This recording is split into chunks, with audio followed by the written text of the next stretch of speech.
Most people think visceral fat is about calories or maybe genetics, but in clinic I see a different pattern. Two patients eat similarly.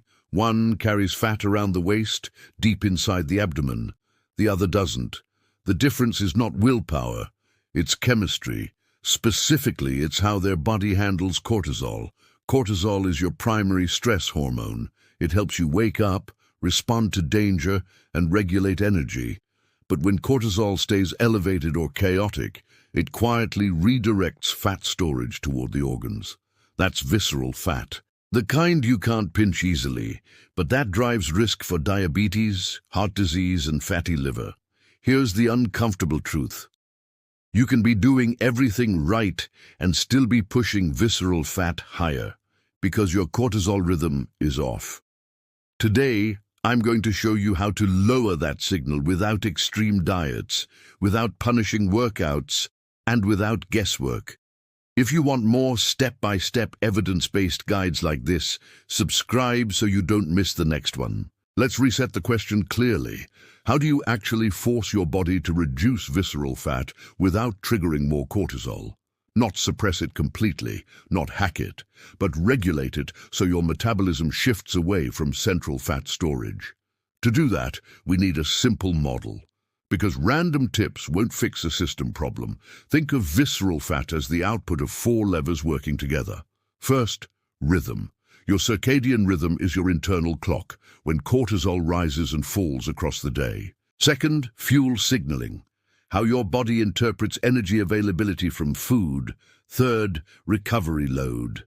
The balance between stress input and recovery capacity.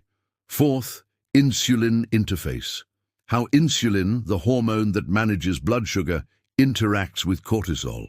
If these 4 levers are aligned, visceral fat decreases naturally over time. If even one is off, the system compensates by storing more fat centrally. We will use these same 4 levers throughout. No new frameworks, no confusion. Let's start with rhythm, because it sets the baseline for everything else. Cortisol is supposed to peak in the morning. That rise helps you wake up, mobilize energy, and feel alert. Then it should gradually decline throughout the day, reaching its lowest point at night. Most people have this reversed or flattened. Instead of a strong morning rise and evening drop, they have a blunted morning and a wired, restless evening. That pattern drives visceral fat. Why? Because late cortisol signals the body to keep glucose circulating and store excess energy centrally.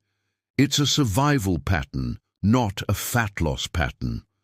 Here's a quick self-check. Do you feel tired in the morning but more alert late at night? Do you get a second wind around 9 or 10 p.m.? Do you have trouble falling asleep even when you're exhausted? If yes, your rhythm lever is likely misaligned. Most people think they need more discipline or better macros, but often the real driver is timing. So what do you do? First, anchor your wake time. Not your sleep time, your wake time. Wake within the same 30-minute window daily, even on weekends. Second, get light into your eyes early. Natural daylight within the first hour is ideal. This tells your brain to initiate that cortisol rise. Third, delay caffeine slightly. Give your natural cortisol 60 to 90 minutes to rise before adding stimulants. Fourth, dim your environment at night. Bright light after sunset pushes cortisol higher than it should be. A common pattern I see is someone training hard, eating clean, but scrolling under bright light at midnight. That alone can maintain visceral fat signals. Recap.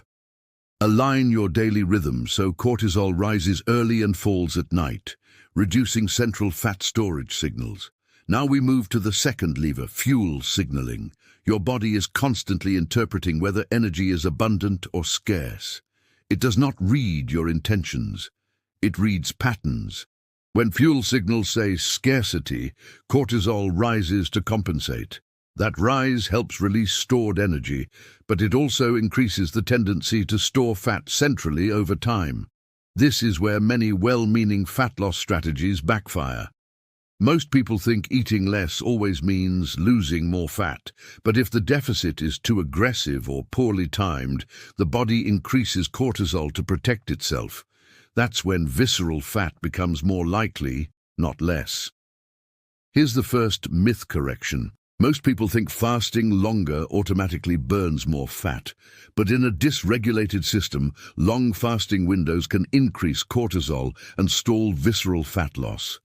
This doesn't mean fasting is bad, it means context matters.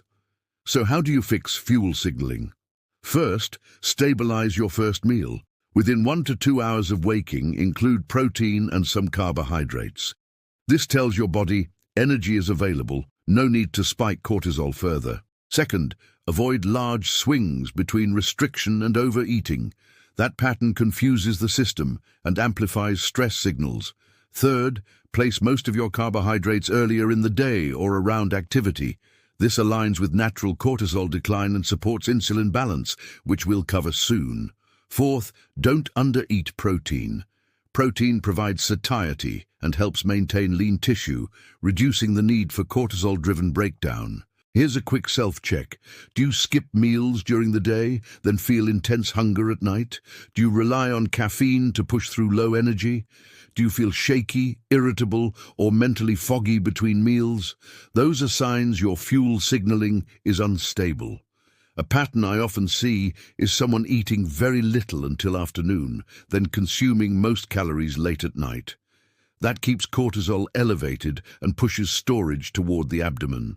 If this pattern continues, it reinforces a loop: higher cortisol, poorer fuel signaling, and increased visceral fat deposition. Recap. Send consistent energy as available signals through balanced, timely meals to prevent cortisol-driven central fat storage. Now we address the third lever, recovery load. Recovery load is the total stress your body must process compared to how much it can recover from. This includes obvious stress, like work pressure, but also hidden stress, intense exercise, poor sleep, inflammation, and even constant mental stimulation. Cortisol is the main mediator here. When recovery load is high and recovery is low, cortisol stays elevated longer than it should. That prolonged elevation directly favors visceral fat storage. Here's the second myth correction. Most people think more intense exercise always leads to more fat loss. But if your recovery capacity is exceeded, that same exercise becomes another stressor, increasing cortisol and slowing visceral fat reduction. This doesn't mean you should stop training. It means the dose must match your recovery. Let's make this practical. First, audit your sleep. Not just duration, but quality. You should fall asleep within a reasonable time and wake without multiple disruptions. Second, match training intensity to your current state. If you are already stressed and sleep-deprived, adding high-intensity sessions daily is counterproductive. Third, build in low-intensity movement. Walking, light cycling, or mobility work helps lower stress without increasing recovery load. Fourth, create real mental off-ramps. Short periods without input, no screens, no notifications, allow cortisol to drop. Here's a self-check moment. Do you feel wired but tired? Do you wake up feeling unrefreshed despite enough hours in bed? Do minor stresses feel overwhelming? These are signs your recovery load is exceeding your capacity. A common pattern I see is someone stacking stress. Hard workouts, long work hours, poor sleep, and constant phone use. Each piece alone seems manageable, but together they keep cortisol elevated all day. If this stays high, it pushes the body toward conserving energy and storing fat centrally, especially around the organs. Instead, think of recovery as an active strategy, not a passive one. Reducing visceral fat is not just about creating a calorie deficit. It's about lowering the stress signal that tells your body to store fat in the first place. Recap.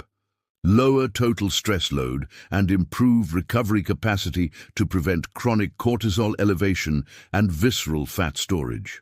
Now we move to the fourth lever, the insulin interface.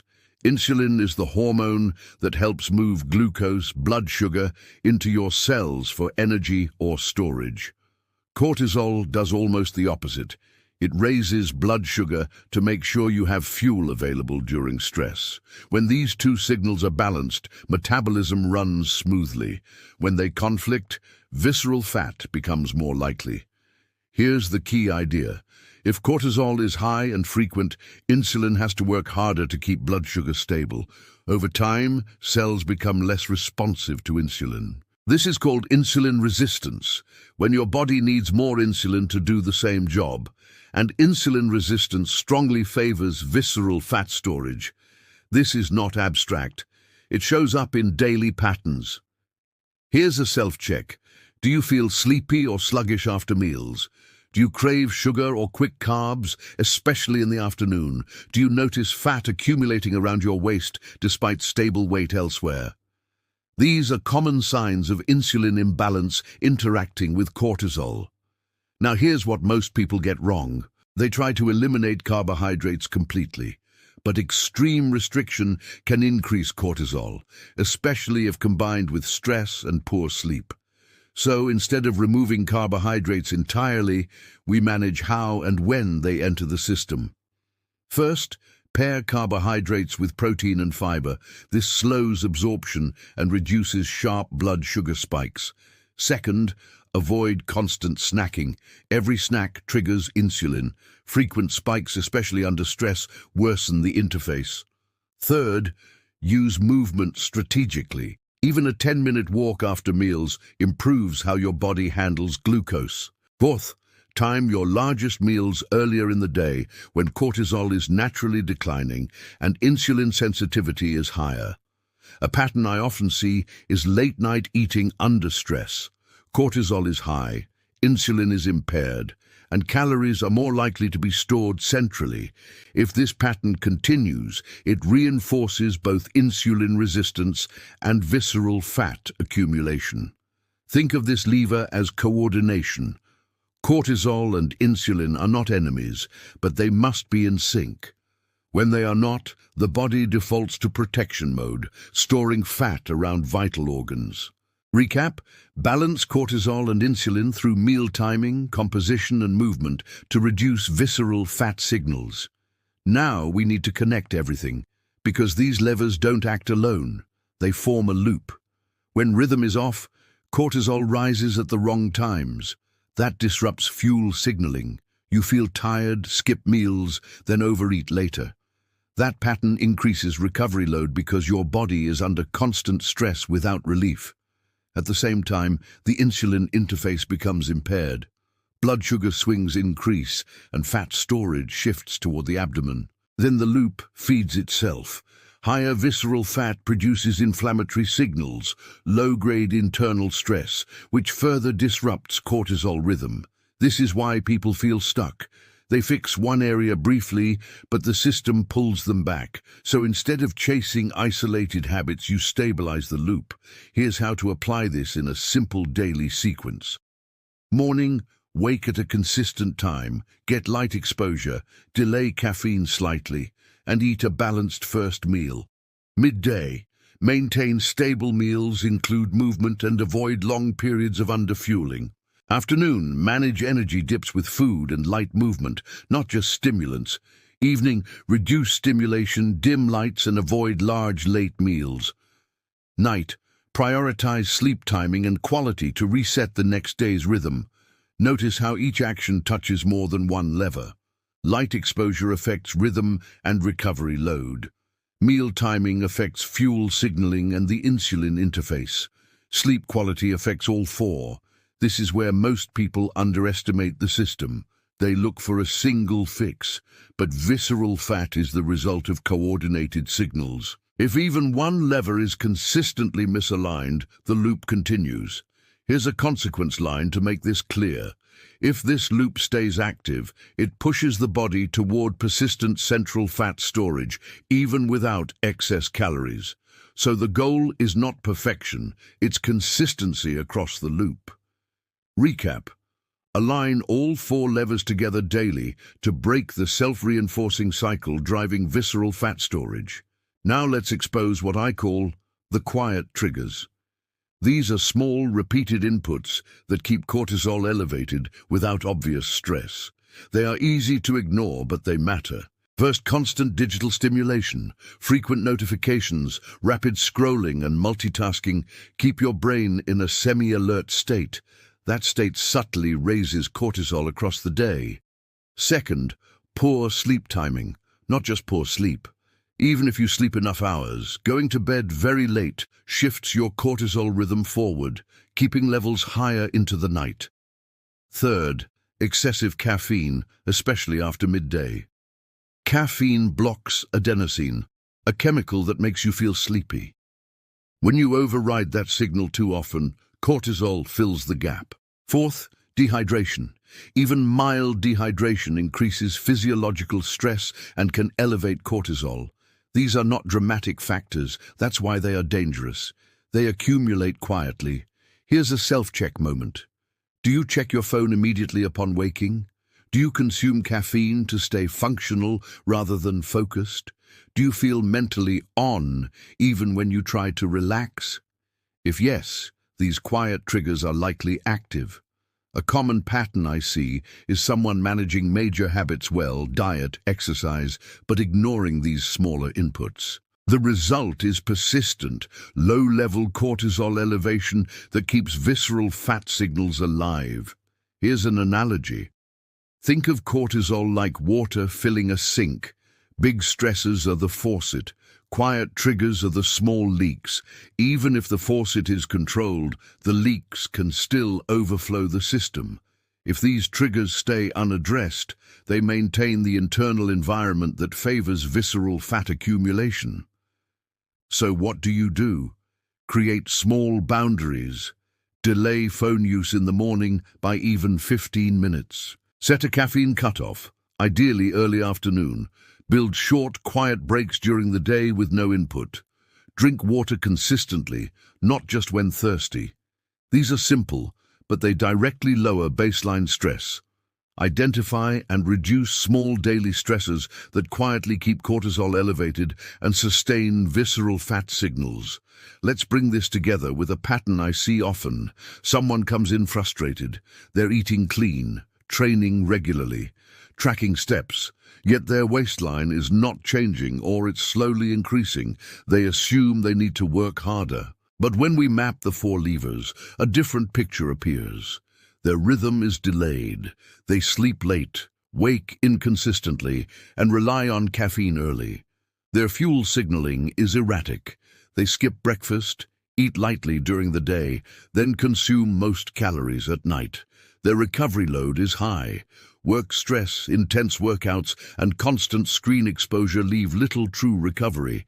Their insulin interface is strained. Late meals, stress, and fatigue create poor glucose handling. Individually, none of these seem extreme. Together, they reinforce visceral fat storage. This is the trap. Effort increases, but the system remains misaligned. So instead of adding more intensity, we simplify and realign. We anchor wake time. We stabilize the first meal. We reduce late-night stimulation. We adjust training to match recovery. Within weeks, energy improves. Sleep becomes more predictable. Hunger stabilizes. And over time, visceral fat begins to decrease. Not because of a single aggressive change, but because the internal signals have shifted. Here's an important point. You don't need perfect compliance, you need consistent direction. If most days follow the same aligned pattern, the body adapts. If most days are chaotic, the body protects. If this misalignment continues long-term, it pushes toward insulin resistance, persistent abdominal fat, and metabolic disease risk. So when progress stalls, don't assume failure. Assume feedback. The body is telling you which lever is off. Recap. Even with strong effort, misaligned daily patterns across the four levers can maintain visceral fat. Now we turn this into a clear, usable plan. Not perfect, not extreme, but effective. The goal is simple. Align the four levers with the least cortisol cost. Start with your morning anchor. Wake at a consistent time. Within the first hour, get natural light and hydrate. Delay caffeine briefly, then eat a balanced meal with protein and some carbohydrates. This single block stabilizes rhythm and fuel signaling immediately. Next, structure your meals. Eat at consistent intervals. Include protein in each meal. Pair carbohydrates with fiber. Avoid long periods of under-eating followed by large, late meals. This stabilizes fuel signaling and protects the insulin interface. Then, adjust movement. Keep resistance training, but match intensity to recovery. Add daily low-intensity movement like walking, especially after meals. This lowers recovery load and improves insulin response. Now protect your evening. Dim lights. Reduce screen exposure. Avoid large, late meals. Create a wind-down routine that signals safety and rest. This reinforces rhythm and lowers nighttime cortisol. Finally, manage the quiet triggers. Limit late caffeine. Build short breaks without stimulation. Stay hydrated. Delay immediate phone use in the morning. These reduce baseline cortisol throughout the day. Here's a simple self-check you can use weekly. Are you waking more easily? Is your hunger more stable during the day? Are evening cravings decreasing? Is your waist measurement slowly trending down? These are signs the system is shifting. You don't need all signals perfect at once. You need them moving in the same direction. And here's the key insight. Visceral fat reduction is not forced by willpower. It is allowed by physiology when stress signals are reduced. Recap. Apply simple daily anchors across all 4 levers to lower cortisol and enable steady visceral fat loss. Visceral fat is not just about how much you eat. It is about how your body interprets stress, energy, and timing. If you remember one thing, remember this. When rhythm, fuel signaling, recovery load, and the insulin interface are aligned, the body naturally shifts away from storing fat centrally. The highest leverage next step is simple. Fix your wake time and morning routine first. That single change anchors rhythm, stabilizes cortisol, and makes every other lever easier to align. You don't need to overhaul everything overnight. Start with that one anchor and let the system follow. If you want a deeper breakdown on how to optimize sleep for hormone balance, watch the next guide.